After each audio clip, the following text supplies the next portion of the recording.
Well, welcome, fellow hams. The purpose of this video is to talk a little bit about the experimental firmware that is available for TYT DMR radios. There's the MD-380, and then the updated version to that, the MD-390. And that's what you see here in front of me is the MD-390 with GPS. Had it for about a week. Just getting my feet wet a little bit into the DMR waters, and it's been enjoyable. And I'm someone who enjoys, like with my smartphones, I typically will root them to Android. I root them and have modified software that allows you to do some neat things. And so I was pleasantly surprised. It was after I bought this radio that I read about being able to upload or flash updated or modified firmware, which again gives you some added features. And what you see right now, I've got the volume off just to avoid some distraction here. But what you see on the screen is an example of this modified experimental firmware. Typically out the box, these radios, they'll show you the person's ID if you have it saved, or should I say the person's call sign and name, if you have it saved in your contact list. If you don't have it saved in your contact list, you'll see just their DMR ID.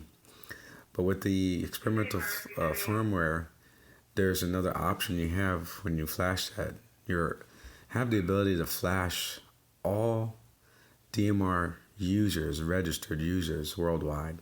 So right now, this radio has over 55,000 DMR IDs, along with, the person's info, their call sign, their name, and their location. And so that alone is a pretty neat thing.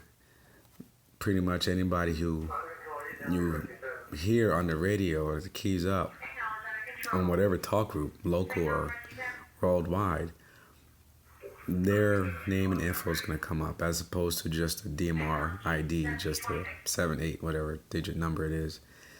And it's real neat, really helps with learning their call and being able to say it back the first time. Anyway, but the main purpose of this video, again, is just to highlight some of the features. I mean, that's kind of a gist of it there. But I wanted to go through some menu items, and some more specifics. Right here, you see that LH, that means last heard.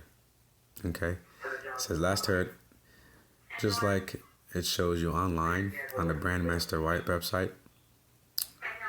We have Brandmaster repeaters here locally in Jacksonville, Florida. And normally on the stock firmware, that's where the date and time would show. But with this experimental firmware, you have the option to have the last heard. Okay? So if someone just keys up for a second, or says a quick call, or you just catch it, well, you have it there spelled out for you. And again, just, that's just real convenient. A lot of convenience there. One of the features that's going on right now, it's called Mistress Mode. Okay? And basically, it allows you to hear any activity on the time slot of the channel that you have selected. Okay, so any talk group will come in on that time slot. So right now, I'm parked on one channel, and it's the First Coast DMR, and that uses time slot 2 on this repeater. And so any talk group, again, on time slot 2, it's going to pop up. So right now, talk group 31121, that actually is the First Coast time slot. So not a good example. But if I flip to Florida, again, it's showing, since the Florida talk group is not active, in this case, it's showing me traffic from this other talk group. So it's kind of like having the radio in scan mode, without it being in the scan mode and wasting your battery. As I understand, using the scan feature kind of drains the battery on these radios. So if I find I know the call sign area 4 is on time slot 1 on this repeater. If I put it on there, any talk group that's active coming through on time slot 1 will show here. And as you can see, nothing. So as I go back to these time slot 2 talk groups, it'll probably pop up again. Okay, so anyway, that's the Mistress Mode. That's what it's called. It's enabled. To do that, you can disable it where you don't have that.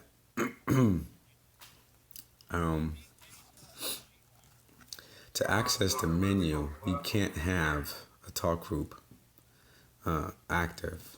So like if I hit menu, as soon as someone starts talking again, it's gonna revert to that. So it's kind of inconvenient, I guess, if you're trying to get into the menus. And that's an example. So what I do is I just switch over to a time slot 1 talk group, which is pretty quiet usually, and then I can access here.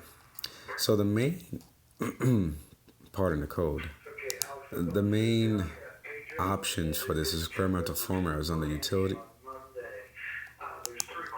timed out here, on the utilities.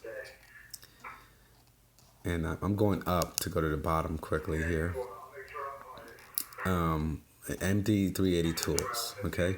So these are all extra options, features that you get. And there is I forget if it's on the software, there is a way to, it's on the CPS software to increase the hang time of this menu. It's very short, which is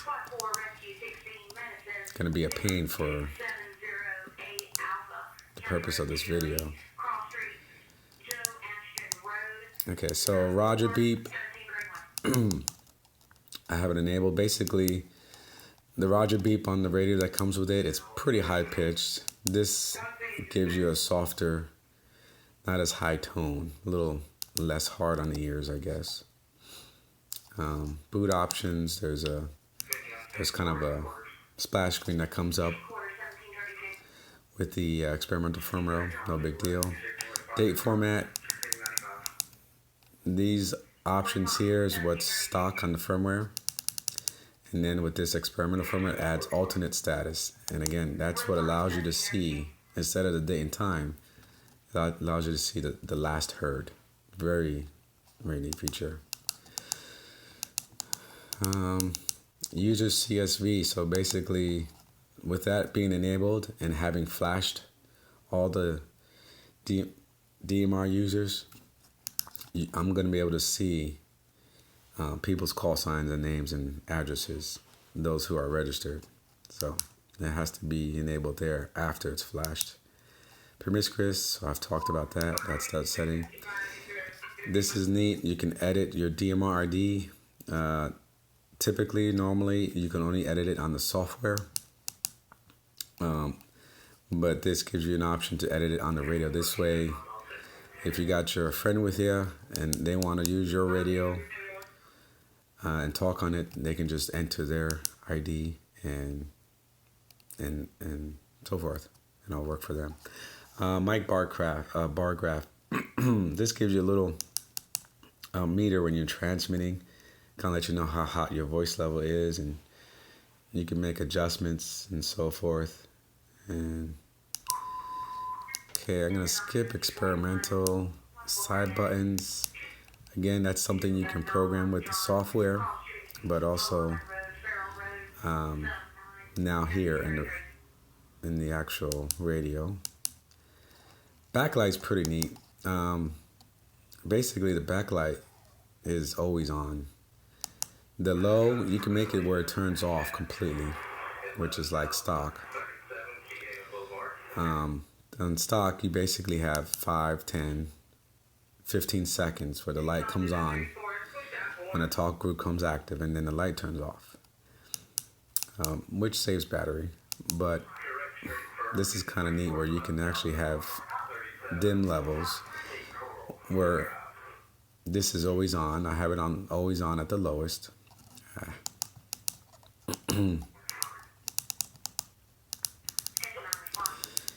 And then when something this level high is basically when you touch a button, talk group comes active. This is the level that the screen will be on when that happens. And I forget, I guess I have it. It's not showing me where it's set. I think I have it set around 6 or 7.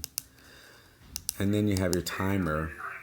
I have it for 60 seconds right now for the purpose of this video, where it stays on that high level for 60 seconds. After 60 seconds of inactivity, it will dim to that lowest level. Okay, so again, not huge deal, big thing, but still neat. Skip that. Okay, now this is what I want to talk about. Dev only, have that enabled. And basically that allows you, it pretty much activates these number keys. Each of them have a certain feature. Let me get my notes here that talks about that. Basically, hidden feature represented by each of these number keys. And for example, number 3, as I was mentioning, let's say I'm on First Coast DMR. No, let's say I'm on Georgia statewide talk group. Again, with the promiscuous mode enabled, time slot 2 has an active talk group at First Coast DMR 31121. So when that turns off, if I push to talk, I'm still going to be talking on the Georgia talk group, not with the conversation that's going on. But that a 3 button here, what it does is it temporarily changes the current talk group that I have set on to transmit on the talk group that the last station heard was using. Okay, so I'm reading this a little bit to you. So what's supposedly is supposed to happen is someone's talking on First Coast DMR. I hit 3, and then it'll allow me to key up that talk group without changing the channel. Okay, number 4. This displays the last 10 stations heard. Click it, and boom. Includes a timestamp, includes the call sign, includes the talk group number, and it either has an asterisk or an exclamation point. The asterisk at the end indicates that the transmission was heard on my current talk group, the channel that I was set on. Exclamation means that I was on another talk group, and then this came up from a different one. Okay. Button 7, number 7, takes you back from that screen. Okay, number 5 clears those lists there that we saw. Number 4. They have notes here that in an upcoming firmware release, this will have a new functionality. Okay, and then there's 8. This is a diagnostic display. 8 and 9 both are. On this one, the screen displays my current channel. And I'm sorry, I'm not really paying attention to how this looks on the video. So hopefully there's not too much glare where you can't read the screen. But it displays the talk group number, current channel, zone, talk group number. It says there appears to be an RSSI value. and that may change in the future. Okay, so that's that. If I hit 9, okay, it looks like I have to back up. And hit 9, this is going to show you the receive frequency, the power level, receive frequency, transmit frequency, color code, time slot, and talk group name. And then one last one is the number sign, similar to option 4, but in this case it shows you, last heard, it shows you their DMR ID as opposed to their call sign. Okay, and then the talk group. All right, so my battery is about to die. And that brings me to another point. I have just got this second battery, NK Tech, from Amazon, about 23 bucks. The original battery for me dies in about 2 days, 2 days usage.